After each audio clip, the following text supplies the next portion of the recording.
আসসালামু আলাইকুম। বিএনপি জামাতকে ঠেকাতে গিয়ে নিজের রাজনৈতিক হিসাব এলোমেলো হয়ে গেল। বিএনপি রাজনীতি এলোমেলো হয়ে গেল। জামাতকে ঠেকাতে গিয়ে বিএনপি রাজনীতি একেবারে এলোমেলো হয়ে গেল। বিএনপি বিপদে পড়ে গেল। বিএনপি সর্বনাশ বিএনপি করলো। বিএনপি জামাতের বিরুদ্ধে চক্রান্ত ষড়যন্ত্র অনেক করছে, সব ব্যর্থ হয়েছে। জামাতকে একা করার জন্য চেয়েছে, রাজনীতিতে ইতিম করে দিবে জামাতকে। জামাতের পাশে যেন কেউ না থাকে, জামাত যেন কাউকে পাশে না পায়, কোনো রাজনৈতিক দল যেন জামাতের সাথে জোট গঠন না করে। বিএনপি সেগুলিতে ব্যর্থ হয়েছে। 5ই আগস্টের পর জামাত যেভাবে জনসম্পৃক্ততামূলক কর্মসূচি পালন করতেছিল সেগুলিতে বাধা দিয়েছে, সেগুলিতে হামলা চালিয়েছে। জামাত নির্বাচনী প্রচারণা চালাচ্ছিল, সেগুলিতে হামলা চালিয়েছে। জামাত কোথাও সভা সমাবেশ করছে, সেখানে বাধা দিয়েছে, বিভিন্নভাবে হামলা চালিয়েছে। সমাবেশ স্থলে প্রচারণা সেখানে, তারপর জামাতের এই যে জনসম্পৃক্ততামূলক কাজগুলি যেখানে যেখানে করতেছিল সেখানে বাধা দিয়েছে। যেখানে বিএনপি জনসম্পৃক্ততামূলক কাজ করবে না করে, এক তো কাজ করেনি, সেটা এক ধরনের ভুল করছে, আর যারা করছে তাদেরকে বাধা দিয়ে আরেক ভুল করছে। জামাত করতেছিল সেগুলিতে তারা বাধা দিয়েছে, ওগুলি হলো জনগণের কল্যাণে কাজ করছে জামাত। 5ই আগস্টের পর অনেক জায়গায় মসজিদ নির্মাণে কাজ করছে, মাদ্রাসা তৈরিতে কাজ করছে, স্কুল কলেজ ওগুলি নির্মাণে কাজ করছে, রাস্তাঘাট ভাঙ্গা ছিল ওগুলিতে কাজ করছে, অনেক গরিব মানুষকে ঘর তৈরি করে দিয়েছে, অনেক জায়গায় ব্রিজ কালভার্ট তৈরি করে দিয়েছে, রাস্তা মেরামত করছে। এভাবে উন্নয়নমূলক অনেক কাজ করছে, ছোট ছোট নিজেদের সামর্থ্যে যা ছিল সেগুলি। অনেক জায়গায় খাল পরিষ্কার করে দিয়েছে পুরো দেশব্যাপী। তো বিএনপি ওইসব রাজনীতি না করে বিএনপি করছে অপরাজনীতি, যেগুলি জনগণ পছন্দ করেনি। বিএনপি বেছে নিয়েছে সন্ত্রাসের পথ, বিএনপি নিয়েছে নৈরাজ্যের পথ, বিএনপি বেছে নিয়েছে সাদাবাজি দখলবাজির পথ, বিএনপি বেছে নিয়েছে লুটতরাজের পথ। আর জামাত বেছে নিয়েছে জনসম্পৃক্ততামূলক কাজ, যেগুলিতে জনগণের মঙ্গল হবে, দেশের মঙ্গল হবে সেগুলি। এবং জামাতের একটা বয়ান ছিল, আমরা সমাজ থেকে সন্ত্রাস নৈরাজ্য দূর করব, প্রশাসন থেকে ঘুষ দুর্নীতি দূর করব, এটার বিরুদ্ধে যুদ্ধ ঘোষণা করছে। আর বিএনপি এগুলির বিরুদ্ধে একটা সুশব্দ করেনি।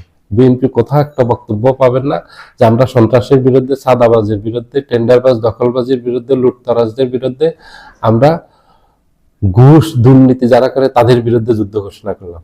একটা নেতার একটা বক্তব্য নাই। বিএনপি অনেক কিছু করবে সারা বাংলাদেশে, অনেক ঘোষণা দিয়েছে, কিন্তু সেখানে এই ঘোষণাগুলি নেই যে আমরা সাদাবাজ মুক্ত একটা রাষ্ট্র গড়ব, সন্ত্রাস দুর্নীতি মুক্ত একটা রাষ্ট্র গড়ব, আমরা প্রশাসনের জবাবদিহিতামূলক একটা প্রশাসন গড়ব, যেখানে প্রশাসন জনগণকে সেবা দিবে।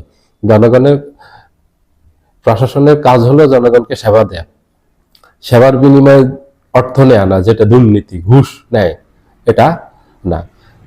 জনগণ প্রশাসনকে জনগণের সেবা দিতে বাধ্য করব, যেন কোনো ধরনের ঘুষ দুর্নীতির আশ্রয় নিতে না পারে প্রশাসন, আমরা সেগুলির বিরুদ্ধে ব্যবস্থা নিব। বিএনপি সেই ধরনের বক্তব্য পাবেন না। বিএনপি ওই একটা রাস্তা তৈরি করে দিবে, ওই 5 বছরে 1 কোটি কর্মসংস্থান তৈরি করবে, যেগুলি কোনোদিনই সম্ভব না। আমাদের দেশের জন্য এগুলি অকল্পনীয়। আপনাদেরকে ওই যে দুঃস্বপ্ন আছে না, স্বপ্ন দুঃস্বপ্ন, ওগুলি দেখাবে বিএনপি। ওগুলি নিয়ে ব্যস্ত, ভাওতাবাজি, জনগণকে ধোঁকা দেওয়ার রাজনীতি, বিএনপি ওগুলি নিয়ে ব্যস্ত।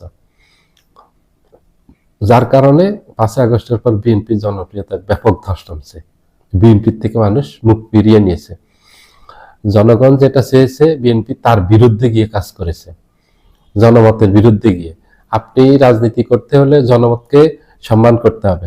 জনমত কি চায়, জনগণ কি চায়, সেটার ভিত্তিতে আপনাকে রাজনৈতিক কৌশল নির্ধারণ করে কর্মসূচি দিতে হবে। তারপর আপনি জনপ্রিয়তা পাবেন, তারপর জনসমর্থন পাবেন। নির্বাচন আসলে জনগণ আপনাকে ভোট দিবে, যারা যখন দেখবে যে জনগণের পছন্দনীয় কাজগুলি আপনি করতেছেন। তখন বিএনপি করছে অজনপ্রিয় কাজগুলি, জনগণ যা পছন্দ করে না। এই যে সন্ত্রাস নৈরাজ্য, এগুলি জনগণ পছন্দ করে না।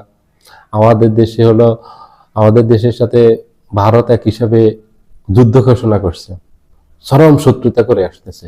বিএনপি ভারতের বন্ধুত্ব করতেছে।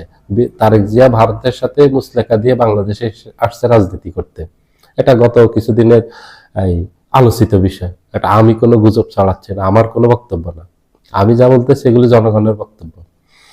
বিএনপি আওয়ামী লীগের ভোট পাওয়ার জন্য, আগামী নির্বাচনে ক্ষমতায় যাওয়ার জন্য আওয়ামী লীগকে যেইভাবে নিয়ে মন্তব্য করতেছে, বক্তব্য দিচ্ছে, এগুলি মানুষ ভালোভাবে গ্রহণ করেনি। বিএনপি ঘোষণা দিয়েছে, বিএনপির মহাসচিব ঘোষণা দিয়েছে। বিএনপির মহাসচিব ঘোষণা দেয় আর বিএনপি দেয় একই কথা, যেহেতু উনি দলের মুখপাত্র। উনি বলছেন যে আমরা যদি ক্ষমতায় আসি তাহলে আওয়ামী লীগের বিরুদ্ধে সকল মামলা প্রত্যাহার করা হবে। ব্যাপক সমালোচিত হয়েছে ওনার এই বক্তব্যে। উনি যদি বলতেন যে যারা নিরপরাধ, আওয়ামী লীগের বিরুদ্ধে যেসব নেতা কর্মীর বিরুদ্ধে মামলা হয়েছে আমরা সেগুলি প্রত্যাহার করে নেব, তাহলে মানুষ এত সমালোচনা করতো না এবং বিএনপির জনপ্রিয়তা এত ধস নামতো না।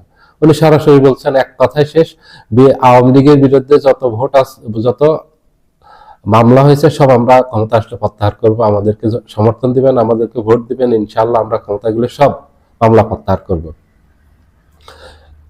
ওনাদের এই বক্তব্যগুলি মানুষ ভালোভাবে নেয়নি। এগুলি খুবই খারাপ প্রতিক্রিয়া তৈরি করেছে মানুষের মাঝে। বিএনপি জনপ্রিয়তা যেটা ধস নামছে। সবাই ভালো থাকবেন। আল্লাহ হাফেজ।